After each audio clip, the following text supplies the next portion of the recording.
128. O início da vida adulta de Jesus. Quando Jesus de Nazaré entrou nos primeiros anos da sua vida de adulto, tinha vivido e continuava a viver uma vida humana normal e comum na terra.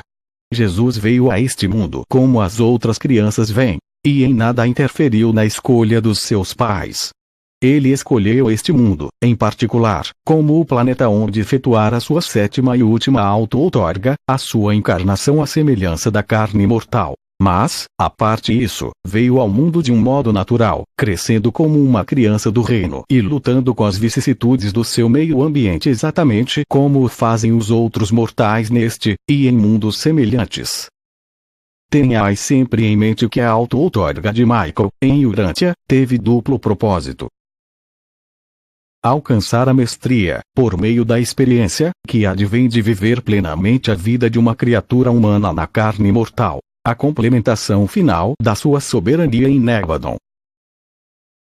A revelação do Pai Universal aos habitantes mortais, dos mundos do tempo e do espaço, com o fito de conduzir mais efetivamente esses mesmos mortais a uma compreensão melhor do Pai Universal. Todos os outros benefícios para as criaturas e as vantagens para o universo foram incidentais e secundários, em relação a esses dois propósitos maiores da auto-outorga mortal. O 21º ano. DC. Ao atingir a idade adulta, Jesus dispôs-se a realizar, com empenho sincero e a mais plena consciência de si, a tarefa de abranger toda a experiência, conquistando a mestria do conhecimento da forma de vida mais baixa das suas criaturas inteligentes, e por meio deste conhecimento final, conquistar o direito pleno de governar irrestritamente o universo por ele próprio criado. Dedicou-se a essa tarefa estupenda com a compreensão integral da sua própria natureza dual. E, sendo assim, ele havia combinado efetivamente já essas duas naturezas em uma única, Jesus de Nazaré. Joshua ben José sabia muito bem que era um homem mortal, nascido de uma mulher. Isso é mostrado pela escolha da sua primeira denominação, o Filho do Homem. Ele participava verdadeiramente da carne e do sangue, mesmo agora que, com a autoridade da soberania, preside aos destinos de um universo, ele continua conservando, entre os inúmeros e bem merecidos títulos que ganhou, o de Filho do Homem. É literalmente verdade que a palavra criativa, o Filho Criador Michael, do Pai Universal foi feita carne e habitou, como um homem, o reino em Urantia. Ele trabalhou, cansou-se, descansou e dormiu. Teve fome e satisfez tais anseios com comida. Teve sede e com água saciou a sua sede. Experimentou toda a gama de emoções e de sentimentos humanos. Ele foi testado em todas as coisas, do mesmo modo que vós o sois. E, pois, sofreu e morreu. Ele obteve o conhecimento, ganhou a experiência e os combinou com a sabedoria, exatamente como o fazem os outros mortais do reino. Até depois do seu batismo, Jesus não se valeu de nenhum poder supranatural. Ele não fez uso de nenhuma intervenção que não fosse parte do seu dom humano como filho de José e de Maria. Quanto aos atributos da sua existência pré-humana, ele despojou-se deles. Antes do começo do seu trabalho público, o seu conhecimento dos homens e dos acontecimentos esteve inteiramente limitado à sua própria experiência. Na verdade, foi um homem entre os homens. Para sempre e gloriosamente é verdade que temos, a governar-nos, um alto soberano que pode ser tocado pelo sentimento das nossas fraquezas. Temos um soberano que foi testado, sob todos os pontos de vista e tentado, como nós somos, e que permaneceu sem pecado. E desde que ele próprio sofreu, sendo testado e provado, ele é profusamente capaz de compreender e, pois, de ministrar àqueles que estão confusos e aflitos. O carpinteiro de Nazaré agora compreendia integralmente o trabalho que tinha diante de si, mas escolheu viver a sua vida humana seguindo a sua fluência natural. E em algumas dessas questões ele é de fato um exemplo para as suas criaturas mortais, como está mesmo escrito: deixai que esta mente esteja em vós, a mesma que esteve também em Cristo Jesus, o qual, possuindo a natureza de Deus, não achava estranho ser igual a Deus. Mas ele arrogou pouca importância para si próprio, tomando a forma de uma criatura, nasceu à semelhança dos homens. e estando, assim, na forma de um homem, soube ser humilde e tornar-se obediente até a morte, até mesmo a morte na cruz.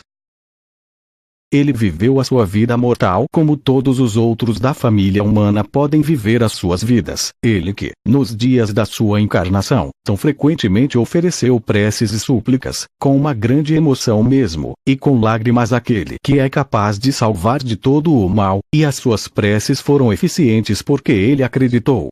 E por isso foi mister que ele se fizesse igual, sob todos os aspectos, aos seus irmãos, para que se tornasse um soberano misericordioso e compreensivo para com eles. Da sua natureza humana ele nunca esteve em dúvida. Era uma evidência em si mesma e estava sempre presente na sua consciência. Mas da sua natureza divina havia sempre espaço para a dúvida e a reflexão, ou pelo menos isso foi verdadeiro até o evento do seu batismo. A autocompreensão da divindade foi lenta e, do ponto de vista humano, foi uma revelação evolucionária natural. Essa revelação e a autopercepção da divindade começaram em Jerusalém quando ele ainda não tinha completado 13 anos de idade, com a primeira ocorrência supranatural da sua existência humana. E essa experiência efetiva, de compreender que a sua natureza era divina, foi completada na época da sua segunda experiência supranatural, enquanto ainda encarnado, com o episódio que acompanhou o seu batismo no Jordão, feito por João. Evento este que marcou o começo da sua carreira pública de ministração e ensinamentos. Entre essas duas visitações celestes, uma no seu 13º ano de vida e a outra no seu batismo, nada ocorreu de supranatural nem de supra-humano na vida deste Filho Criador encarnado. Apesar disso, o menino de Belém, o adolescente, o jovem e o homem de Nazaré, eram, na realidade, o Criador, encarnado, de um universo. Mas ele não usou nada do seu poder, nem sequer por uma vez, nem se valeu da ajuda ou do guiamento das personalidades celestes, excetuando-se a do seu serafim guardião, durante a sua vida de humano, até o dia em que foi batizado por João. E nós, que atestamos isso, sabemos do que estamos falando. E ainda, durante todos esses anos da sua vida na carne, ele foi verdadeiramente divino. Era de fato um filho criador do Pai do Paraíso.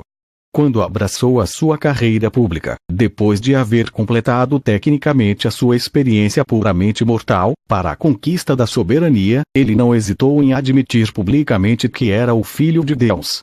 Ele não hesitou em declarar: "Eu sou o Alfa e Ômega, o começo e o fim, o primeiro e o último." Ele não protestou, anos mais tarde, quando foi chamado de Senhor da Glória, de Soberanos de um Universo, de Senhor Deus de toda a criação, de Santo de Israel, de o Senhor de tudo, de nosso Senhor e nosso Deus, de Deus conosco, de aquele que tem um nome acima de todos os nomes e de todos os mundos, de a onipotência de um universo, de a mente universal dessa criação, de aquele em quem se escondem todos os tesouros da sabedoria e do conhecimento, de plenitude daquele que preenche todas as coisas, de o Verbo eterno do Deus eterno, de aquele que foi antes de todas as coisas e em quem todas as coisas consistem, de Criador dos céus e da terra, de sustentador de um universo, de juiz de toda a terra, de doador da vida eterna, de o verdadeiro pastor, de libertador dos mundos e de condutor da nossa salvação. Ele nunca fez objeção a nenhum desses títulos, quando eles foram aplicados a ele, depois que emergiu da sua vida puramente humana, nos anos de adulto, da sua autoconsciência, do seu ministério de divindade para com a humanidade, de humanidade e na humanidade, neste mundo e para com todos os outros mundos. Jesus fez objeção quanto a um único nome. Certa vez quando ele foi chamado de Emanuel, simplesmente respondeu: "Não, não eu, este é o meu irmão mais velho." Sempre, mesmo depois do seu crescimento para uma vida mais ampla na terra, Jesus permaneceu humildemente submisso à vontade do Pai no céu. Depois do seu batismo, ele não viu inconveniente em permitir, aos que acreditavam nele seus seguidores agradecidos, que o adorassem. Enquanto ele lutava contra a pobreza e labutava com as próprias mãos para prover a sua família das necessidades da vida, a sua consciência de que era um filho de Deus estava já crescendo. Ele sabia que era o Criador dos céus e desta mesma terra onde se encontrava agora vivendo a sua existência humana.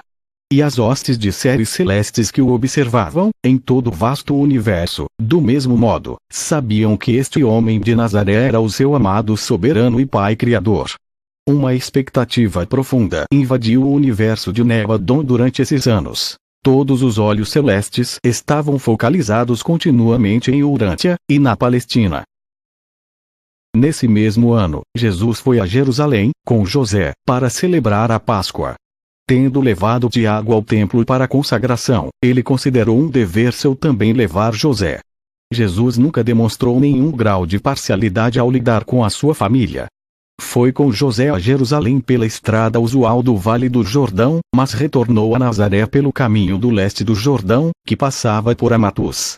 Indo pelo Jordão abaixo, Jesus narrou a história dos judeus a José e, durante a viagem de volta, contou-lhe sobre as experiências das legendárias tribos de Ruben, Gad e Gileade, que tradicionalmente tinham habitado as regiões a leste do rio.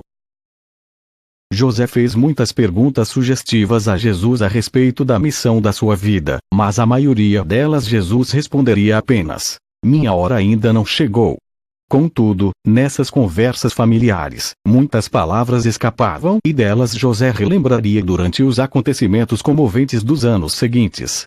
Jesus, junto com José, passou essa Páscoa com os seus 3 amigos em Betânia, como era o seu costume quando permanecia em Jerusalém para tais festas comemorativas. O 22º ano. DC.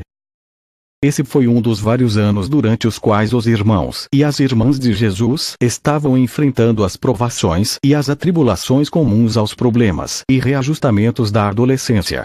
Agora, tendo irmãos e irmãs cujas idades variavam entre 7 e 18 anos, Jesus mantinha-se ocupado ajudando-os a ajustarem-se ao novo despertar das suas vidas intelectuais e emocionais. Ele tinha, assim, que enfrentar os problemas da adolescência à medida que estes se tornavam manifestos nas vidas dos seus irmãos e irmãs mais jovens. Nesse ano, Simão graduou-se na escola e começou a trabalhar com Jacó, o assentador de pedras, antigo companheiro de jogos de Jesus e defensor sempre alerta dele. Em consequência de várias conversas na família, havia ficado decidido que não era sábio que todos os rapazes se encaminhassem para a carpintaria. Pensou-se que, se as suas especialidades fossem diversificadas, eles estariam preparados para empreitadas de construir edifícios por inteiro. Além do que, eles não tinham estado todos sempre ocupados, apenas 3 deles tinham estado trabalhando como carpinteiros em período integral. Durante esse ano, Jesus continuou os trabalhos de acabamento de casas e de marceitaria, mas passou a maior parte do seu tempo na loja de reparos, perto do ponto das caravanas. Tiago estava começando a alternar-se com ele no atendimento da loja. Mas para o fim do ano, quando o trabalho de carpinteiro começou a escassear em Nazaré, Jesus deixou a loja de reparos ao encargo de Tiago, ficando José na bancada da casa, enquanto ele partiu para Séforis trabalhar como ferreiro. Trabalhou por 6 meses com metais e adquiriu uma habilidade considerável com a bigorna. Antes de assumir o seu novo emprego em Séforis, Jesus fez uma das suas reuniões periódicas em família e solenemente colocou Tiago, então com um pouco mais do que 18 anos de idade, como o chefe suplente da família. Ele prometeu ao seu irmão o apoio sincero, a cooperação plena e exigiu de todos os membros da família uma promessa formal de obediência a Tiago. A partir desse dia, Tiago assumiu a plena responsabilidade financeira pela família, sendo que Jesus fazia pagamentos semanais ao seu irmão. Nunca mais Jesus retomou o controle das mãos de Tiago. Enquanto trabalhava em Séforis, ele poderia ter ido até a sua casa todas as noites caso fosse necessário, mas permaneceu afastado de propósito, atribuindo isso ao tempo e a outras razões, mas o seu verdadeiro motivo era treinar Tiago e José para enfrentar as responsabilidades da família. Ele havia iniciado o processo lento de desligar-se da sua família. A cada sábado, Jesus retornava a Nazaré, algumas vezes, durante a semana, quando a ocasião requeria, para observar o trabalho do novo plano e dar conselhos e oferecer sugestões úteis. Ter vivido boa parte do tempo em Séforis, durante 6 meses, proporcionou a Jesus uma nova oportunidade de conhecer melhor o ponto de vista dos gentios. Trabalhou e viveu com os gentios e de todas as maneiras possíveis estudou de perto, e com cuidado, os seus hábitos de vida e a mente deles. Os padrões morais dessa aldeia onde morava Herodes Antipas encontravam-se tão abaixo até mesmo daqueles da cidade das caravanas de Nazaré, que, depois de 6 meses de permanência em Séforis, Jesus não era avesso à ideia de encontrar uma desculpa para voltar a Nazaré. O grupo para o qual ele trabalhava estava empreendendo trabalhos públicos tanto em Séforis quanto na nova cidade de Tiberíades, e Jesus não estava inclinado a ter o que quer que fosse com qualquer espécie de emprego sob a supervisão de Herodes Antipas. E havia ainda outras razões que faziam com que se tornasse prudente, na opinião de Jesus, que ele voltasse a Nazaré. Quando retornou à loja de reparos, ele não reassumiu pessoalmente a direção dos assuntos da família. Trabalhou em associação com Tiago, na loja, e permitiu a ele, tanto quanto possível, continuar a supervisionar a casa. Assim, Tiago continuou tranquilamente a gestão dos assuntos do orçamento e da administração da família. E foi por meio desse plano sábio e cuidadoso que Jesus preparou o caminho para sua retirada final de uma participação ativa nos assuntos da sua família. Quando Tiago tinha já 2 anos de experiência como chefe atuante da família, e 2 anos antes que ele, Tiago, chegasse a se casar, José ficou encarregado das economias da casa e a direção geral do lar também lhe foi confiada. O 23º ano. DC. Nesse ano, a pressão financeira ficou ligeiramente aliviada, pois havia 4 irmãos a trabalhar. Miriam ganhava relativamente bem com a venda do leite e da manteiga. Marta havia se tornado uma tecelã de muita habilidade. E mais de 1/3 do preço de compra da loja de reparos havia sido pago. A situação era tal que Jesus parou de trabalhar por 3 semanas para levar Simão a Jerusalém, para a Páscoa, e esse foi o período mais longo de que ele desfrutou, afastado do trabalho diário, desde a morte do seu pai. Eles viajaram para Jerusalém pelo caminho de Decápolis, passando por Pela, Gerasa, Filadélfia, Esbom e Jericó. E voltaram a Nazaré pela estrada costeira, passando por Lida, Jopa, Cesareia, contornaram o Monte Carmelo até Ptolemais e depois chegaram a Nazaré. Essa viagem permitiu que Jesus conhecesse bastante bem toda a Palestina ao norte do distrito de Jerusalém. Na Filadélfia, Jesus e Simão conheceram um mercador de Damasco. Este se tomou de uma tal amizade pelos 2 irmãos de Nazaré, que insistiu para que os 2 dessem uma parada com ele na sede da sua empresa em Jerusalém. Enquanto Simão participava do serviço no templo, Jesus passou muito do seu tempo conversando sobre assuntos mundiais com esse homem bem educado e viajado. Esse mercador possuía 4.000 camelos de caravana. Tinha negócios em todo o mundo romano e agora estava a caminho de Roma.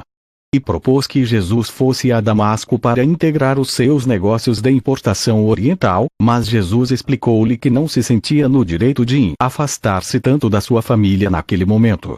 Mas a caminho de casa, ele pensou muito nas cidades distantes e mais ainda nos países longínquos do extremo ocidente e extremo oriente, países sobre os quais os passageiros e os condutores das caravanas tanto lhe haviam contado. Simão estava muito contente com a sua visita a Jerusalém. Havia sido devidamente admitido na comunidade de Israel, durante a consagração pascal dos novos filhos dos mandamentos. Enquanto Simão assistia às cerimônias pascais, Jesus misturava-se às multidões de visitantes e participava de muitas conversas pessoais interessantes com inúmeros prosélitos gentios. Talvez o mais notável de todos esses contatos tenha sido aquele com um jovem helenista chamado Estevão. Esse jovem visitava Jerusalém pela primeira vez e encontrou Jesus, por acaso, à tarde na quinta-feira da semana da Páscoa. Enquanto passeavam vendo o palácio de Asmônia, Jesus iniciou a conversa que resultou em um interesse mútuo e levou a uma conversa de 4 horas sobre o modo de vida e sobre o verdadeiro Deus e a sua adoração. Estevão ficou tremendamente impressionado com o que Jesus dissera, e nunca se esqueceu daquelas palavras. E esse foi o mesmo Estevão que depois se tornou um crente dos ensinamentos de Jesus, e cuja audácia ao pregar esse evangelho dos tempos iniciais resultou em ter sido apedrejado até a morte por judeus irados. Uma parte da audácia extraordinária que Estevão tinha em proclamar a sua visão do novo evangelho era uma consequência direta da sua conversa anterior com Jesus. Mas Estevão, nem de leve, jamais chegou a supor que o galileu com quem havia conversado há uns 15 anos era a mesma pessoa a quem mais tarde ele próprio proclamaria como o Salvador do mundo, e por quem ele iria morrer em breve, tornando-se assim o primeiro mártir da nova fé cristã que evoluía. Quando Estevão entregou a sua vida como preço pela sua investida contra o templo judeu e as suas práticas tradicionais, um cidadão chamado Saulo, cidadão de Tarso, estava lá. E, quando Saulo percebeu como o grego podia morrer pela sua fé, surgiram no seu coração aquelas emoções que finalmente levaram-no a desposar a causa pela qual Estevão morrera. Mais tarde tornou-se ninguém mais do que Paulo, o dinâmico e indômito, o filósofo e talvez fundador único da religião cristã. No domingo, depois da semana da Páscoa, Simão e Jesus partiram de volta a caminho de Nazaré. Simão nunca esqueceu o que Jesus ensinou-lhe nessa viagem. Sempre havia amado Jesus, contudo agora Simão sentia que começava a conhecer o seu irmão pai. Eles tinham tido muitas conversas de coração para coração à medida que viajavam pelo país e preparavam as próprias refeições à beira do caminho. Eles chegaram em casa na quinta-feira ao meio-dia, e Simão ficou até tarde contando a toda a família as suas experiências. Maria ficou muito preocupada com o que Simão relatou sobre o fato de que Jesus houvesse passado a maior parte do seu tempo em Jerusalém falando com estranhos, especialmente aqueles de países distantes. A família de Jesus não poderia nunca compreender o seu grande interesse pelo povo, a necessidade que tinha de estar com todos, de aprender sobre o seu modo de vida, e de saber sobre o que andavam pensando. Mais e mais a família de Nazaré tornava-se absorvida pelos problemas humanos imediatos. E não era frequente que se comentasse sobre a missão futura de Jesus, sendo até muito raro até que ele próprio falasse da própria carreira futura. Mesmo a sua mãe raramente lembrava-se de que era a criança prometida. Maria aos poucos estava desistindo da ideia de que Jesus cumpriria alguma missão divina na terra, mas por vezes a sua fé era reavivada quando parava para lembrar-se da visitação de Gabriel, antes do nascimento da criança. O episódio de Damasco. Os últimos 4 meses desse ano, Jesus os passou em Damasco como hóspede do mercador a quem conhecera na Filadélfia, quando a caminho de Jerusalém. Havendo sido procurado por um representante desse mercador, quando de passagem por Nazaré, este acompanhou Jesus a Damasco. Esse mercador, judeu em parte, propôs dedicar uma soma extraordinária de dinheiro para o estabelecimento de uma escola de filosofia religiosa em Damasco. Planejava criar um centro de ensino que ultrapassaria a Alexandria. E propôs que Jesus iniciasse imediatamente uma grande viagem aos centros educacionais do mundo, em preparação para tornar-se o diretor desse novo projeto. Esta se constituiu numa das maiores tentações jamais enfrentadas por Jesus durante a sua carreira puramente humana. Em breve esse negociante trouxe diante de Jesus um grupo de 12 mercadores e banqueiros que concordaram em sustentar a escola recém-projetada. Jesus manifestou um profundo interesse pela escola que estava sendo idealizada, ajudou-os a planejar a sua organização, mas sempre expressava o temor de que as suas outras obrigações, não declaradas, mas prioritárias, pudessem impedi-lo de aceitar a direção de uma empresa de tamanha ambição. Aquele homem que queria ser o seu benfeitor era persistente e empregou Jesus na sua casa, sob remuneração, para fazer algumas traduções, enquanto ele, sua esposa, filhos e filhas tentavam convencer Jesus a aceitar a honraria oferecida a ele. Mas Jesus não aceitou. Bem sabia que a sua missão na terra não devia ser sustentada por instituições de ensino. Sabia que não devia obrigar-se, no mínimo que fosse, a ser dirigido pelos conselhos dos homens, não importando quão bem-intencionados fossem. Ele que, mesmo depois de demonstrar a sua liderança, e havendo sido rejeitado pelos líderes religiosos de Jerusalém, era reconhecido e saudado como um mestre e instrutor pelos negociantes e banqueiros de Damasco, e tudo isso quando era ainda um carpinteiro obscuro e desconhecido de Nazaré. Jesus nunca falou sobre esse convite à sua família e, ao final desse ano, já se encontrava de volta a Nazaré, cuidando dos seus deveres diários, como se nunca tivesse sido tentado pelas propostas elogiosas dos seus amigos de Damasco. E também esses homens de Damasco jamais associaram o futuro cidadão de Cafarnaum, que virou a sociedade judaica de cabeça para baixo, ao antigo carpinteiro de Nazaré que havia ousado recusar a honra que as suas riquezas consorciadas poderiam ter lhe proporcionado. Jesus, de um modo muito hábil e intencional, conseguiu destacar vários episódios da sua vida de modo a nunca se tornarem, aos olhos do mundo, ligados uns aos outros e tomados como atos de um mesmo indivíduo. Muitas vezes, nos anos seguintes, ouviu a descrição dessa mesma história, a de um estranho galileu que declinou a oportunidade de fundar uma escola em Damasco para competir com a de Alexandria. Um dos propósitos que Jesus tinha em mente, quando buscava isolar certas particularidades da sua experiência terrena, era o de impedir a elaboração de uma carreira tão versátil e espetacular a ponto de levar as gerações seguintes a venerar o Mestre, em vez de observar a verdade que ele havia vivido e ensinado. Jesus jamais quis edificar um currículo de realizações que atraísse mais atenção do que os seus ensinamentos. Muito cedo ele reconheceu que os seus seguidores seriam tentados a formular uma religião sobre ele, a qual poderia vir a competir com o evangelho do reino que ele tinha a intenção de proclamar ao mundo. E assim sendo, de um modo consistente, ele buscou, durante a sua movimentada carreira, suprimir tudo aquilo que, ele supunha, pudesse ser usado para servir a essa tendência humana natural de exaltar o Mestre em lugar de proclamar os seus ensinamentos. Essa mesma razão explica por que ele permitiu a si próprio ser conhecido por títulos diferentes durante as várias épocas da sua diversificada vida na Terra. E, novamente, ele não queria exercer nenhuma influência indevida sobre a sua família e sobre os outros, para levá-los a acreditar nele, apesar das convicções honestas deles. E sempre se recusou a tirar uma vantagem abusiva ou injusta da mente humana. E não queria que os homens acreditassem nele, a menos que os seus corações fossem sensíveis às realidades espirituais reveladas nos seus ensinamentos. Ao final desse ano as coisas estavam bastante bem no lar de Nazaré. As crianças cresciam e Maria já se acostumava à ausência de Jesus. Ele continuava a enviar os seus ganhos a Tiago para sustentar a família, retendo apenas uma pequena parte para suas despesas pessoais imediatas. À medida que passavam os anos, mais difícil ficava compreender que esse homem fosse um filho de Deus na terra.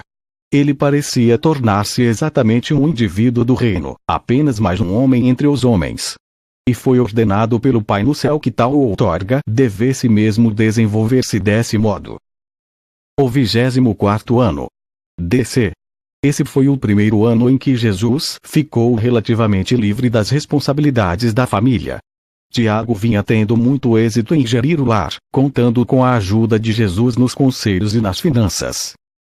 Na semana seguinte à Páscoa desse ano, um jovem senhor de Alexandria veio a Nazaré a fim de fazer os arranjos para um encontro, mais tarde, ainda naquele ano, entre Jesus e um grupo de judeus de Alexandria, em algum ponto da costa da Palestina. Essa conversa foi marcada para meados de junho, e Jesus foi até Cesareia para encontrar 5 proeminentes judeus de Alexandria, os quais lhe suplicavam que se estabelecesse na cidade deles, como um mestre religioso, oferecendo-lhe de início, para induzi-lo a aceitar, a posição de assistente do Chazão na sua principal sinagoga. O porta-voz desse comitê explicou a Jesus que a Alexandria estava destinada a tornar-se a sede da cultura judaica para o mundo inteiro, que a tendência helenista dos assuntos judeus havia virtualmente ultrapassado a escola de pensamento da Babilônia. Eles lembraram a Jesus sobre os nefastos rumores de rebelião em Jerusalém e em toda a Palestina e asseguraram a ele que qualquer levante dos judeus da Palestina seria equivalente a um suicídio nacional, que a mão de ferro de Roma esmagaria a rebelião em 3 meses, e que Jerusalém seria destruída, o templo demolido e que não seria deixada pedra sobre pedra. Jesus ouviu tudo o que tinha para dizer, agradeceu-lhes pela confiança depositada nele, mas, recusando-se a ir para Alexandria, em essência, eis o que respondeu: a minha hora ainda não chegou. Eles ficaram embaraçados com a sua aparente indiferença à honraria que almejavam conferir-lhe. Antes de deixarem Jesus, ofereceram-lhe de presente uma bolsa como sinal da estima dos seus amigos de Alexandria e como compensação pelo tempo e pelas despesas por ter vindo a Cesareia para conversar com eles. Mas, do mesmo modo, Jesus não aceitou o dinheiro, dizendo: a casa de José nunca recebeu esmolas e nós não podemos comer o pão dos outros, enquanto eu tiver braços fortes e os meus irmãos puderem trabalhar. Os seus amigos do Egito içaram as velas na direção de casa e, nos anos seguintes, quando ouviam rumores do construtor de barcos de Cafarnaum, que estava criando uma grande agitação na Palestina, poucos deles supuseram que ele fosse a criança de Belém crescida e o mesmo Galileu de comportamento estranho que houvera declinado, de um modo tão pouco cerimonioso, o convite para tornar-se um grande mestre em Alexandria. Jesus retornou a Nazaré. O restante desse ano constituiu-se nos 6 meses menos movimentados de toda a sua carreira. Ele desfrutou bem dessa pausa temporária, no roteiro usual de problemas a resolver e de dificuldades a suplantar. E nesse período Jesus comungou muito com seu Pai no céu e fez um progresso imenso na mestria da sua mente humana. Mas os assuntos humanos, nos mundos do tempo e do espaço, não decorrem sem problemas por muito tempo. Em dezembro, Tiago teve uma conversa particular com Jesus, explicando estar muito afeiçoado a esta, uma jovem mulher de Nazaré, e que eles gostariam de casar-se, tão logo isso pudesse ser arranjado. E Tiago chamou a atenção para o fato de que José logo teria 18 anos e que seria uma boa experiência se ele tivesse a oportunidade de servir como chefe da família. Jesus deu o seu consentimento para Tiago casar, 2 anos depois, desde que ele tivesse, durante esse meio tempo, treinado adequadamente José para assumir a direção da casa. E agora as coisas começavam a acontecer, o casamento estava no ar. O êxito de Tiago, em ganhar o consentimento de Jesus para casar, deu coragem a Miriam para abordar o seu irmão pai a respeito dos seus planos. Jacó, o mais jovem, o assentador de pedras que certa vez se havia autodenominado um campeão em defesa de Jesus, agora associado a Tiago e a José nos negócios, vinha, há muito tempo, procurando ganhar a mão de Miriam em casamento. Depois que Miriam havia colocado seus planos para Jesus, ele pediu que Jacó viesse até ele para fazer um pedido formal pela mão dela e prometeu dar a sua bênção ao casamento tão logo ela sentisse que Marta se havia tornado competente para assumir os deveres dela como filha mais velha. Quando Jesus encontrava-se em casa, ele continuava a ensinar às tardes na escola, 3 vezes por semana. Lia frequentemente as escrituras na sinagoga aos sábados, visitava a sua mãe, ensinava às crianças e, em geral, conduzia-se como um digno e respeitado cidadão de Nazaré, na comunidade de Israel. O 25º ano. DC. Esse ano começou com toda a família de Nazaré em boa saúde e testemunhou o fim dos períodos normais da escola para todas as crianças, com exceção de um certo trabalho que Marta devia fazer junto com Ruth. Jesus era um dos mais robustos e refinados espécimes humanos a aparecer na Terra desde os dias de Adão. O seu desenvolvimento físico era magnífico. A sua mente era ativa, aguda e penetrante. Se comparado à mentalidade média dos seus contemporâneos, tinha tido um desenvolvimento de proporções gigantescas, e o seu espírito era de fato humanamente divino. As finanças da família estavam então nas suas melhores condições, desde a venda das propriedades de José. Os pagamentos finais da loja de reparos, junto às caravanas, haviam sido feitos. Eles não deviam nada e, pela primeira vez, durante anos, possuíam algum fundo em caixa. Isso sendo verdadeiro, e desde que ele havia levado os seus outros irmãos a Jerusalém, para a primeira cerimônia pascal deles, Jesus decidiu acompanhar Judá, que havia acabado de graduar-se na escola da sinagoga, na sua primeira visita ao templo. Eles foram a Jerusalém e retornaram pela mesma estrada, a do Vale do Jordão, pois Jesus temia ter problemas se levasse o seu jovem irmão a cruzar Samaria. Já em Nazaré, Judá tinha tido ligeiros problemas várias vezes por causa da sua disposição irrefletida, que se somava aos seus fortes sentimentos patrióticos. Eles chegaram em Jerusalém no devido tempo e estavam a caminho da sua primeira visita ao templo, cuja visão foi suficiente para emocionar e entusiasmar Judá, até o fundo da sua alma. E foi aí que eles encontraram Lázaro de Betânia. Enquanto Jesus falava com Lázaro e procurava arranjar uma celebração conjunta da Páscoa, Judá deu início a uma grande encrenca para todos. Bem perto de onde se encontravam estava um guarda romano que fez algum comentário impróprio a respeito de uma garota judia que passava. Judá encandeceu-se em uma indignação feroz e não hesitou em expressar o seu ressentimento por aquele impropério diretamente ao soldado e de modo que ele escutasse. Ora, os legionários romanos eram muito sensíveis a qualquer coisa que beirasse o desrespeito judeu. E, assim, prontamente o guarda prendeu Judá. Isso foi demais para o jovem patriota e, antes que Jesus chegasse a preveni-lo com um olhar de advertência, ele havia já dado vazão a uma denúncia volúvel de sentimentos anti-romanos armazenados, todos os quais só fizeram piorar a situação. Com Jesus a seu lado, Judá foi levado imediatamente para a prisão militar.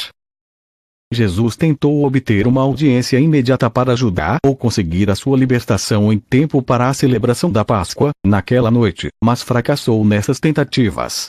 Já que no dia seguinte haveria uma santa assembleia em Jerusalém, nem mesmo os romanos se arriscariam a ouvir acusações contra um judeu. E, desse modo, Judá permaneceu no confinamento até a manhã do segundo dia depois da sua prisão, e Jesus permaneceu com ele na prisão.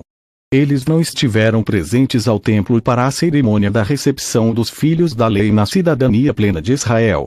Judá só formalizou essa cerimônia depois de muitos anos, quando estivera perto de Jerusalém, em uma Páscoa, fazendo um trabalho de propaganda dos Zelotes, a organização patriótica a qual ele pertencia e na qual ele era bastante ativo.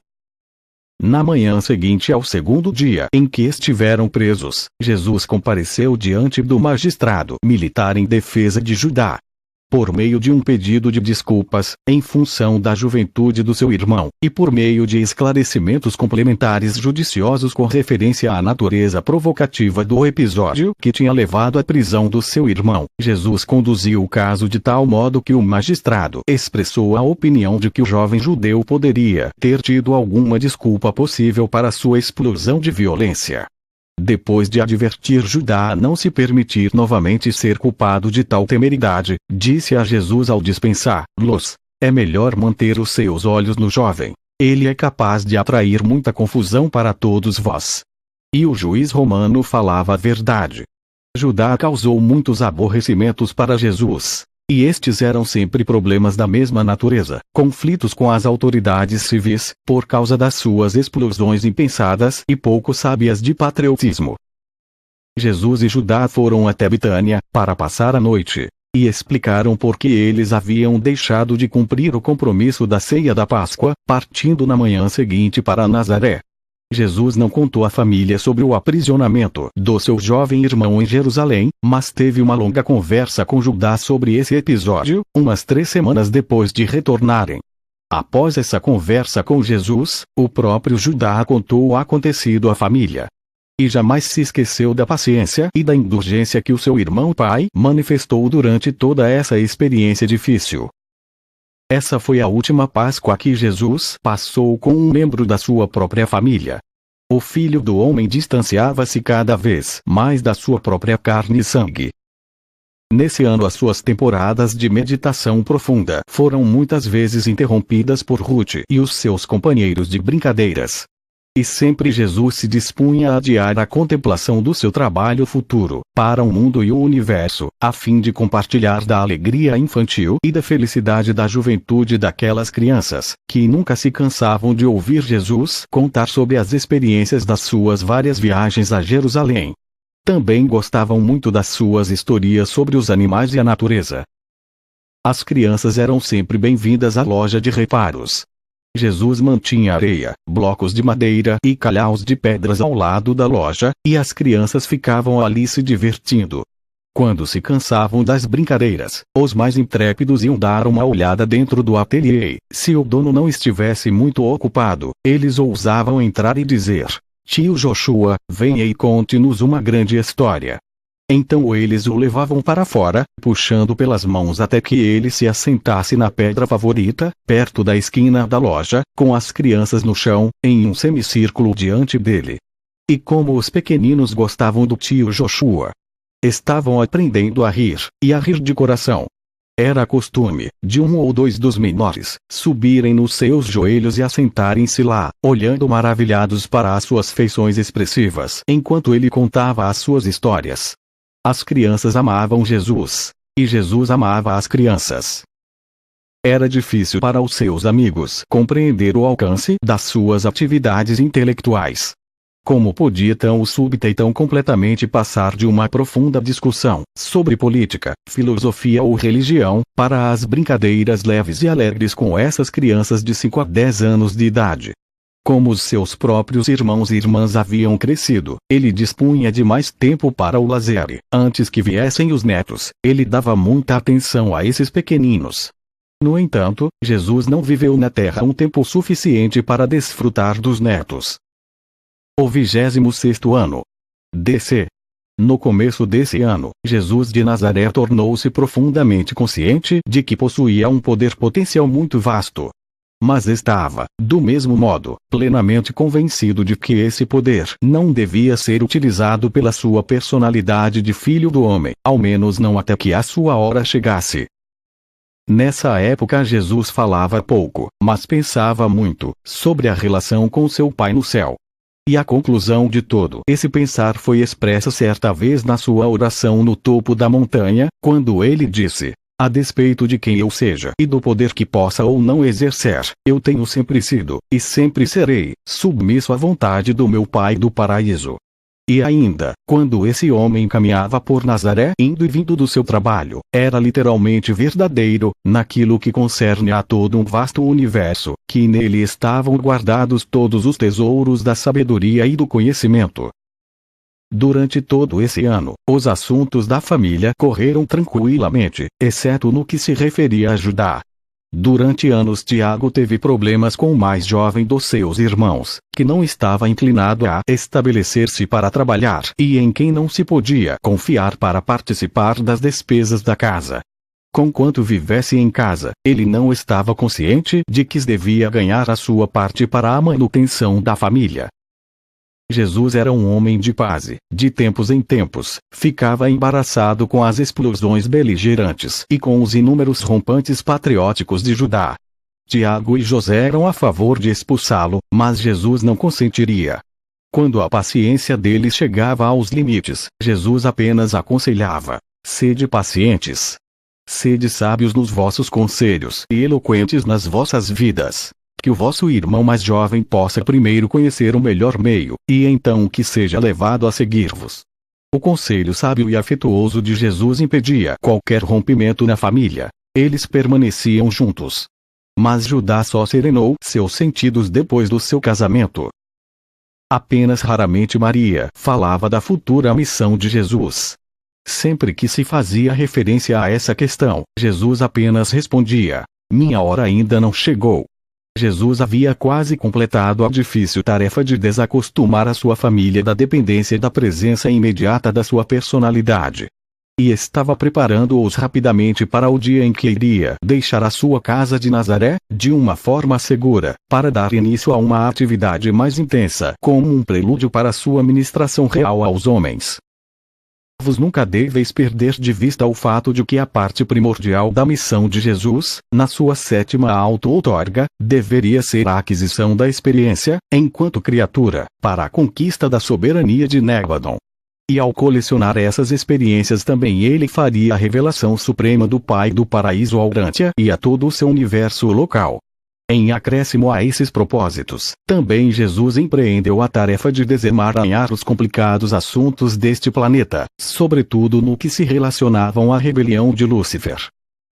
Nesse ano Jesus desfrutou de um tempo de lazer maior do que o de costume, e dedicou muito da sua folga para treinar Tiago a gerir a loja de reparos, e José na direção dos assuntos de casa. Maria percebeu que ele estava arranjando tudo para deixá-los. Deixá-los para ir aonde? Para fazer o quê? Ela havia já abandonado o pensamento de que Jesus poderia ser o Messias. e não conseguia compreendê-lo, simplesmente não podia alcançar nem penetrar o mistério da vida do seu filho primogênito. Jesus passou um bom tempo, durante esse ano, individualmente com cada um dos membros da sua família. Ele os levaria para passeios longos e frequentes à montanha e ao campo. Antes da colheita, levou Judá ao sul de Nazaré, até a casa de um tio fazendeiro, mas Judá não permaneceu muito tempo ali, depois da colheita. Ele fugiu, e Simão encontrou-o mais tarde com os pescadores no lago. Quando Simão o trouxe de volta para casa, Jesus teve uma conversa com o garoto fugitivo e, já que ele queria ser pescador, Jesus levou-o a Magdala e colocou-o sob os cuidados de um parente, um pescador. E, daquela época em diante, Judá trabalhou bastante bem e regularmente até seu casamento, continuando como pescador depois do seu casamento. Afinal chegou o dia em que todos os irmãos de Jesus já haviam feito a escolha dos seus trabalhos, e das suas vidas, e estavam estabelecidos cada qual em seu trabalho. O cenário estava ficando pronto para que Jesus pudesse partir da sua casa. Em novembro, aconteceu um duplo casamento. Tiago e Esta se casaram, e também Miriam e Jacó. Foi uma ocasião realmente cheia de alegria. Até a própria Maria, uma vez mais, estava feliz, salvo de tempos em tempos, quando se dava conta de que Jesus estava preparando-se para ir embora. Ela sofria, sob a carga de uma forte incerteza. Se Jesus apenas se assentasse e falasse livremente a ela, de tudo aquilo, como ele tinha feito quando era menino. No entanto, Jesus permanecia decididamente pouco comunicável, e mantinha-se em um silêncio profundo sobre o futuro. Tiago e a sua esposa, Esta, mudaram-se para uma casa pequena e agradável, do lado oeste da cidade, presenteada pelo pai dela. Ao mesmo tempo Tiago continuava sustentando a casa da sua mãe, mas a sua cota foi cortada pela metade por causa do seu casamento, e José foi formalmente colocado, por Jesus, como o chefe da família. Judá estava agora enviando a sua parte de contribuição para a casa, todos os meses, fielmente. Os casamentos de Tiago e de Miriam tiveram uma influência bastante benéfica sobre Judá e, quando saiu para a pescaria, no dia do duplo casamento, ele assegurou a José de que podia confiar nele para cumprir todo o meu dever, e mais, se for necessário. E cumpriu a sua promessa. Miriam vivia na casa de Jacó, que era contígua à de Maria. Jacó, o pai, havia sido enterrado com os seus antepassados. Marta tomou o lugar de Miriam no lar, e a nova organização já estava funcionando perfeitamente antes que aquele ano chegasse ao fim. No dia seguinte àquele duplo casamento, Jesus teve uma importante conversa com Tiago.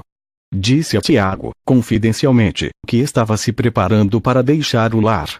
E presenteou Tiago com o título de posse total da loja de reparos. Formal e solenemente, ele abdicava-se de ser o chefe da casa de José e, de um modo bastante tocante, estabeleceu o seu irmão, Tiago, como o chefe e protetor da casa do meu pai. Jesus redigiu, e ambos assinaram, um acordo secreto no qual ficava estipulado que, como retorno pela dádiva da loja de reparos, Tiago assumiria daí em diante toda a responsabilidade financeira pela família, assim desobrigando Jesus de todos os compromissos posteriores quanto a essas questões. Depois que o contrato foi assinado, depois que o orçamento ficou arranjado e de um modo tal que todas as despesas da família seriam cobertas, sem qualquer contribuição de Jesus, Jesus disse a Tiago: "Mas, meu filho, eu continuarei a enviar a todos vos alguma coisa, todos os meses, até que a minha hora chegue. E o que eu enviar será usado por ti segundo as necessidades das ocasiões. Use as minhas economias para as necessidades da família ou para os prazeres, como julgares adequado. Use-as no caso de doença ou aplica-as para emergências inesperadas, que podem suceder a qualquer membro individual da família." E assim, dando-se como pronto para entrar na segunda fase da sua vida adulta, Jesus encontrava-se totalmente liberto da sua família, antes de ocupar-se publicamente dos assuntos do seu pai. Documento 128.